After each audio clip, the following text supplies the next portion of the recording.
C'est l'heure du journal sur RTC au sommaire. Mardi 31 décembre, les attentes des Sénégalais sur le discours du président Bassirou Diomaye Faye, santé, emploi des jeunes, agriculture et pouvoir d'achat.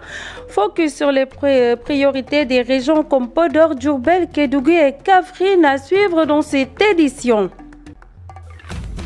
Tambacounda, 147 dépistages réalisés lors d'une journée de sensibilisation sur les maladies chroniques. L'association Taxawu Sunu Gox et l'antenne régionale des diabétiques ont uni leurs forces pour lutter contre l'hypertension, le diabète et le surpoids.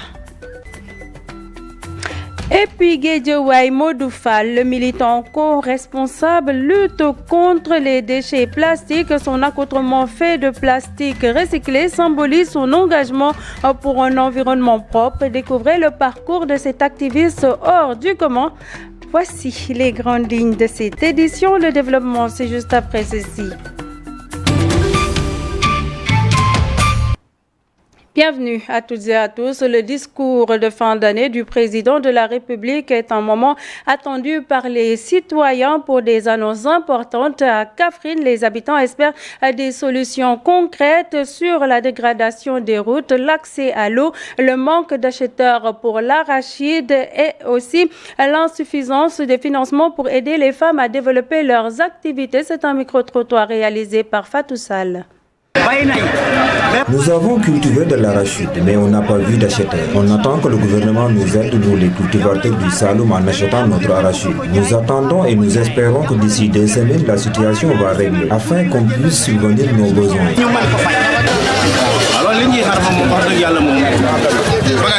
Ce que nous attendons du président de la République, c'est qu'il diminue encore le prix de la marchandise. En plus de cela, nous l'attendons dans la rénovation de nos routes qui sont presque impraticables, surtout entre Kaffrine et Ndiounguène. Il y a beaucoup de nids de poules à ce niveau. Même les femmes ressentent d'énormes difficultés lors de l'accouchement car elles sont transportées sur des charrettes.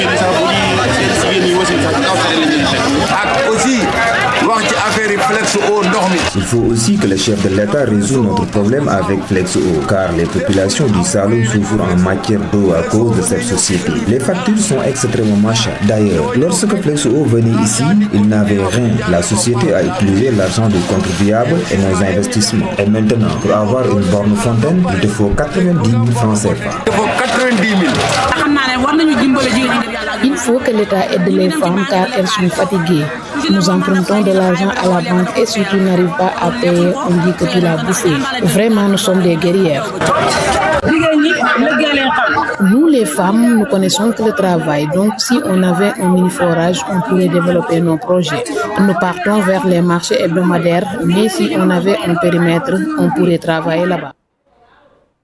Dans la même veine, les habitants de Kédougou ont exprimé leurs attentes et puis leurs déclarations aussi, leur opinion sur la déclaration de politique générale et aussi ont partagé leurs attentes concernant l'adresse à la nation du 31 décembre du président Bassirou Diomaye Diakhar Faye dans ce micro-trottoir signé Ibrahima Djibahate. À Kédougou, le rond-point est déjà animé à cette heure de la matinée.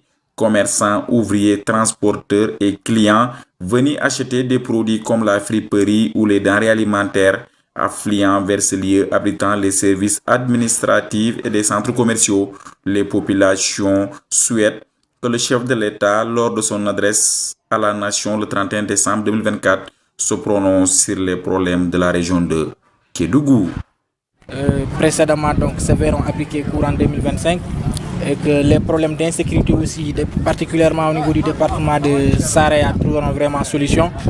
Et le problème d'employabilité des jeunes aussi vont s'atténuer.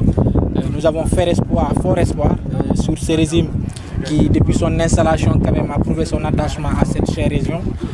Nous espérons très franchement que la collaboration soit fructueuse. Les populations ont également décliné ces attentes vis-à-vis du président de la République, disant se préoccuper essentiellement de la réduction du coût de la vie, de l'emploi et des infrastructures routières et sanitaires. Vraiment prendre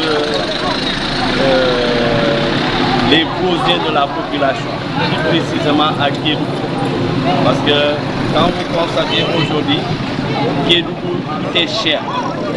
que ce soit les denrées et le marché excessivement cher. C'est dû à la ressource minière et les zones d'orpaillage. Donc les gens pensent... Il faut rappeler que la région de Kédougou est située dans le sud-est du Sénégal, affiche une mauvaise mine. Les causes sont à chercher dans le manque d'infrastructures sociales de base et l'insécurité galopante qui sévit dans cette partie du... À Podor, des questions liées à la déconcentration des services de l'État, à la promotion et au renforcement de la cohésion sociale, au pouvoir d'achat des ménages et à la santé au cœur de ces préoccupations, comme vous allez le découvrir dans ce micro-trottoir réalisé par Aminata Ndiaye. Dans le département de Podor, l'un des plus grands départements du Sénégal, un département région. Si aujourd'hui on doit écouter le discours du chef de l'État, c'est quand même avec beaucoup d'attention, mais aussi avec beaucoup d'espoir, par rapport surtout à l'éducation. Nous sommes dans une zone là où il y a quand même pas mal avant-hier, on a écouté le Premier ministre dire que d'ici 2029, il y aura plus d'abris provisoires au Sénégal. Et nous saluons l'engagement et nous lui souhaitons comme réussite totale dans sa mission. D'abord, j'attends un discours rassembleur. Fondamentalement, le Sénégal ne respire pas à 100%. Il y a une sorte d'étouffement de la... Il y a trop de tohubohu. Parce que les arrestations, les injures, les invectives... Bon, je ne peux pas savoir que le Sénégal peut continuer comme ça.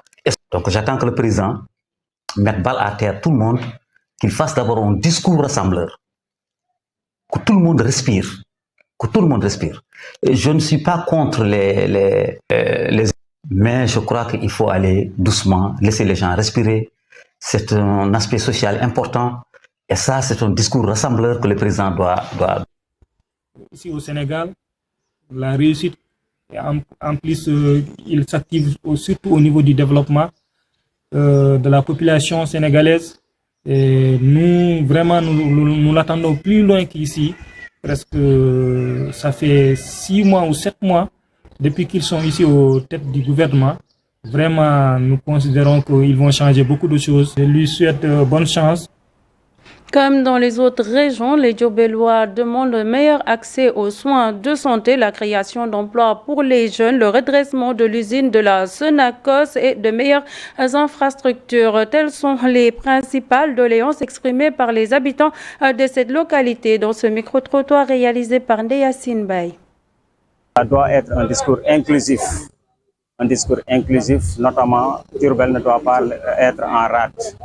Nous voulons vraiment la restructuration des infrastructures à Diourbel, telles que les routes, mais également la réhabilitation de la vitrine économique de Diourbel, l'usine, l'ancienne SCID.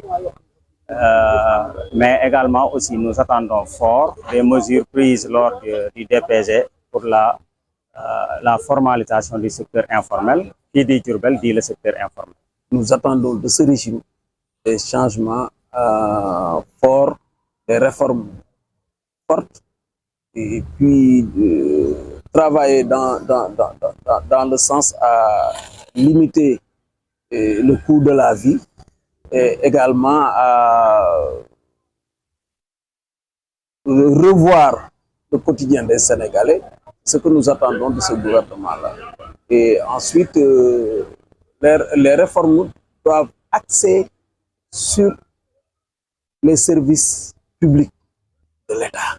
Il faut des changements forts là-bas. Le vœu le plus cher pour moi, c'est la Sonacos. C'est de faire travailler la Sonacos, de sortir les fonds pour la Sonacos, parce que, comme mes collègues l'ont déjà dit, qu'il y a beaucoup de chômage à Diourbel.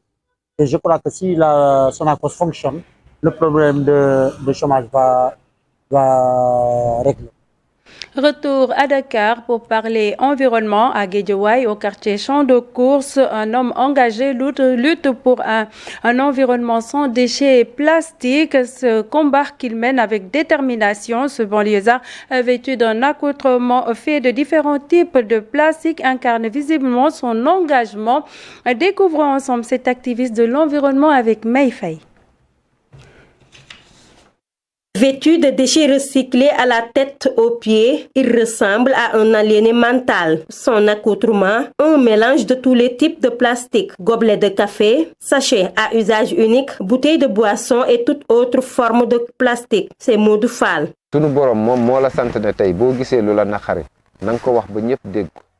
Dieu nous a recommandé de dénoncer quand on voit des choses qui ne nous plaisent pas, de le montrer haut et fort. C'est ce que je suis en train de faire, mais personne ne m'écoute. C'est pourquoi je fais ceci.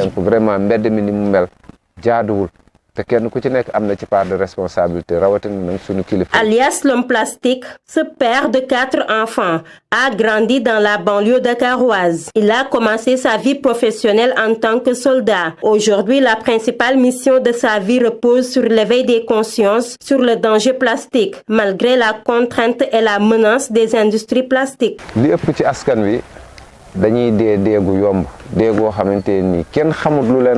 Beaucoup de gens meurent très facilement au Sénégal et ne savent même pas les causes de leur décès. Mais cela est dû tout simplement à la consommation de matières plastiques. La preuve, chaque Sénégalais durant un an consomme une valeur de plastique équivaut à une carte de crédit. Donc il est temps que la population comprenne ce que nous consommons est très dangereux. Ceux qui fabriquent également les sachets d'eau, ils le font dans des endroits sans hygiène et venir les vendre. Nga am lo ci xam dang ko wara partager ba askan bi yépp mëna xam nu ñuy moyto plastique. L'homme plastique, un éducateur hors pair, mise aussi sur les jeunes. Les mercredis verts. Donc xalé yi dañuy ñëw fi dañuy joggé sen école, les gouvernements scolaires ñëw yendu ak ñun. Les enfants viennent ici, les gouvernements scolaires. Ils passent la journée avec nous et on les apprend comment recycler ou transformer les objets. Aussi, la transformation des bouteilles plastiques en pot de fleurs. Que la majorité des populations fréquentent cet endroit pour mieux comprendre le danger qui les guette et qui touche pratiquement toute l'Afrique. Vraiment, c'est donc que nous souhaitons. Et ces genres de documentaires participent à la divulgation de ce que nous faisons. Film documentaire yoy dina permettre vraiment mag ñeek yépp di nga leen mëna toucher pour ñu mëna vraiment comprendre exactement lan mo xew ci aduna bi surtout les réchauffements climatiques. En attendant de voir l'évolution de l'application effective de la loi interdisant les sachets plastiques, Modou Fall joue sa partition dans la lutte en vendant des sachets en papier à la place de ce plastique. La santé au menu de cette édition dans le cadre de la lutte contre le trachome et pour faciliter l'accès aux soins dans les zones rurales. Des missions de rattrapage du ministère de la Santé et de l'Action sociale sont actuellement en cours dans plusieurs régions du Sénégal. Notre correspondant Pape Kairé a rencontré Mamadou Sen, technicien supérieur en ophtalmologie déployé dans le district sanitaire de Tchadjaï. Il a évoqué l'importance de ce programme lors de la séance de dépistage du trachome au poste de santé de Ficelle. Les voici. Au fait, l'endométriose, pratiquement, il n'atteint que les sujets à l'âge adulte. Parce que l'endométriose, on peut dire que c'est la dernière phase du trachome. Parce que le trachome qui peut atteindre les enfants à bas âge, mais maltraité maintenant, va évoluer au fil des années et aboutir finalement à l'endométriose, qui est une affection très nécessitante et comme on le dit, qui est une nécessité qui est évitable. Parce qu'on ne doit plus être aveugle dans l'endométriose à condition qu'on soit opéré. Bon, l'endométriose, comme vous le savez, c'est une maladie très nécessitante, comme je le disais tantôt, et qui consiste alors en une inversion de la paupière supérieure, ce qui fait le cil, il rase la cornée. Et au fil des ans maintenant, cette action mécanique maintenant alors de ces cils-là qui rase régulièrement la cornée maintenant, va aboutir à une opacité de la cornée. Et la cornée, une fois opaque maintenant, ce qui fait alors le sujet ne pourra plus voir parce qu'une cornée qui n'est plus transparente, donc les images ne passent plus au niveau de la cornée. Et souvent, ça aboutit à une cécité définitive. C'est une maladie qui est fréquente au Sénégal, mais pratiquement on peut dire qu'on est actuellement au stade séquelaire dans beaucoup de coins de la maladie. Donc là, pratiquement, on n'est plus au stade pratiquement de trachome actif au Sénégal ou de trachome actif ici, parce que pratiquement, il est souvent au stade de anthopiontrichiasis. Donc souvent, c'est le stade terminal de la maladie. Santé, toujours en partenariat avec l'antenne régionale des diabétiques de Tambacounda et l'association Taxawu Suñu Gox a organisé une journée de dépistage gratuite et dédiée à l'hypertension artérielle, au diabète et au surpoids au bénéfice des populations locales. Et au total, 147 patients ont été dépistés. Le porte-parole que voici au micro de Keba Kébé. Est née d'une manière spontanée. Et je vous le dis, c'était depuis la déclaration du chef de l'État du 4 juin 2024, donc le jour qu'elle a appelé au Clean Day au niveau national. Alors immédiatement, les populations de ce quartier se sont levées pour faire des actions citoyennes. Et du coup, on a pensé à le former en un mouvement de soutien après Taxawu Suñu Gox. C'est le diabète parce que c'est une pathologie qui fait beaucoup de dégâts. Et les gens ont souvent cette sans se rendre compte qu'ils sont cette pathologie. Donc il nous a dit que c'est intéressant vraiment de faire appel à la population pour profiter de cette journée de dépistage gratuit. À travers ça, nous voulons seulement dire aux populations peut-être que souvent il faut qu'ils aillent se dépister. Parce que le diabète est une maladie qui fait des ravages, comme je l'ai dit. Et donc ça permet aussi aux populations de prendre les dispositions par rapport à la maladie. C'est pour fois qu'ils ont eu des traces ou ils ont eu le diabète. Oui, on a utilisé une activité de cette année et ce n'était pas la première fois. C'était notre 4e édition. Hier, c'était la 4e édition. Non, je crois que ça se passe très bien. Et comme vous l'avez vu derrière nous, il y a l'engouement, la population a répondu à l'appel. Et aussi, pour vous dire que aussi, nous avons à côté de nous l'association des diabétiques de Tamba, dont Camara est le président, qui nous ont vraiment soutenus depuis le début. Depuis des démarches, ils ont été à côté de nous. Et vraiment, nous tenons à les remercier. Et il y a aussi le docteur Dosolo, qui n'a aménagé aucun effort pour que ce jour ne puisse réussir.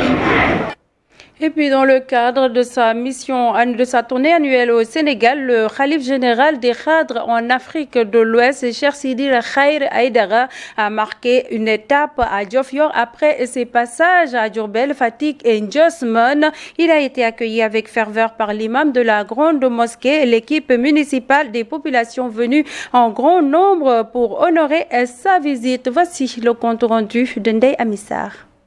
Lors d'une visite de 2 jours, Cheikh Sidi Khair Aïdara a été accueilli en grande pompe par les fidèles venus de diverses localités. Face à cette marée humaine, le khalife a tenu un discours fédérateur de la cohésion sociale et parle de l'unité entre les peuples et aussi des bonnes pratiques et surtout l'éducation de base, des valeurs, même les sérieux s'il n'est pas musulman, des sérieux et dignes des enseignements de notre religion, l'islam. Et de son prophète alayhi salatu wassalam. Il est le meilleur exemple dans ce vivre ensemble. Lorsqu'il est parti à Médine, il a trouvé devant lui des juifs et des chrétiens. Il a même eu une femme parmi eux. Une doléance ancienne a été réitérée, celle de traduire la volonté des populations de faire de Diofior une cité religieuse. On a déjà envoyé des courriers et je sais qu'avec l'actuel gouvernement au pouvoir, et comme avec leur slogan Djoub Djoubel Djoubanti, ils vont travailler dans ce sens-là parce que Diofior mérite cela et c'est la capitale de toutes les confréries. Le maire a souligné que la municipalité avait déjà pris toutes les dispositions nécessaires pour les différentes familles religieuses. Nous avons déjà l'espace, 4 hectares pour la fondation Bounana et 4 hectares pour la fondation Seyni Ablaye Diom. Et chaque année, nous recevons beaucoup de talibés. Tous les autres pays convergent vers Diofior de l'arrivée de Khaïma, que ce soit au niveau des différents gamous, au niveau des différents ziyaras. Et nous avons des problèmes d'auberge, de maisons d'accueil. Pour ça, nous lançons un grand appel donc, à l'État pour que cette cité religieuse-là puisse être vraiment une réalité. Ce passage des khalifes est empreint de spiritualité, de retrouvailles et restera marqué par son appel à renforcer la cohésion sociale et le développement religieux de Diofior qui abrite le siège Khadria au Sénégal. La mort d'un jeune survenu sur la VDN 3 suite à un accident impliquant des jeunes dans une voiture louée et dont l'État a semblé peu orthodoxe relance le débat sur les responsabilités partagées entre parents concessionnaires et l'État. Les citoyens interrogés sont partagés tandis que l'agence de location se dédouane de toute culpabilité. Un reportage d'Enaba Marceau. Faut-il revoir les conditions de location des véhicules aux jeunes souvent appelés blowman? Cette question revient avec insistance après l'énième accident mortel survenu ce dimanche sur la VDN 3 à Guédiawaye. Ce taximan partage cet avis et expose ses arguments. Il faut qu'ils sachent que Dakar est une ville, mais eux, ils sont inconscients et conduisent n'importe comment. Ils doublent à gauche comme à droite, ce qui est dangereux, surtout avec les taxis. Pour certains, la responsabilité repose entièrement sur les parents, accusés de manquer d'éducation à l'égard de leurs enfants et de se faire dérober à leurs règles. Moi, je pense qu'il doit avoir une bonne éducation civique au niveau de ses enfants et aussi le contrôle parental. Parce que le contrôle parental ne doit pas se limiter simplement sur un enfant de moins de 18 ans. Ça doit continuer jusqu'à ce que l'enfant soit responsable et une famille fonde une famille. Même s'il a une famille, le parent doit agir. Moi, je pense qu'il faudrait qu'il y ait plus de sensibilisation et que les enfants évitent de copier ce qui se passe sur les réseaux sociaux. Ils peuvent voir des films américains, etc., ce qui se passe en Europe. Ils pensent que les réalités qui sont là-bas, c'est les mêmes réalités en Afrique et au Sénégal. Ils font ce qu'ils veulent et personne ne dit rien. Leurs parents sont riches et ne les contrôlent pas. La répétition des accidents interpelle également les concessionnaires dont la responsabilité selon de nombreux citoyens ne peut être écartée. Ceux qui mettent en location les véhicules aussi doivent revoir leur démarche. Il ne faut pas louer à n'importe qui. Ils doivent prendre les responsabilités. Les critères, c'est surtout, en dépit même du permis de conduire, demander les parents de les accompagner pour qu'ils donnent leur autorisation. Et je pense qu'aucun parent responsable ne va permettre à son fils de prendre un véhicule sur location et d'aller faire du n'importe quoi. Donc il faudrait aussi qu'il y ait à leur niveau une législation qui leur permette vraiment de réglementer la location de véhicules. Les agences de location de véhicules, souvent accusées de laxisme et à la recherche de gains, rejettent ces critiques. Établi à Pikine, un concessionnaire ayant reçu l'anonymat affirme que des critères stricts sont respectés pour accorder leurs services, incluant ainsi toute responsabilité dans ces accidents. Fin de cette édition. Merci de l'avoir suivi. Restez avec nous. L'information continue sur www.uracsenegal.sn. Au revoir.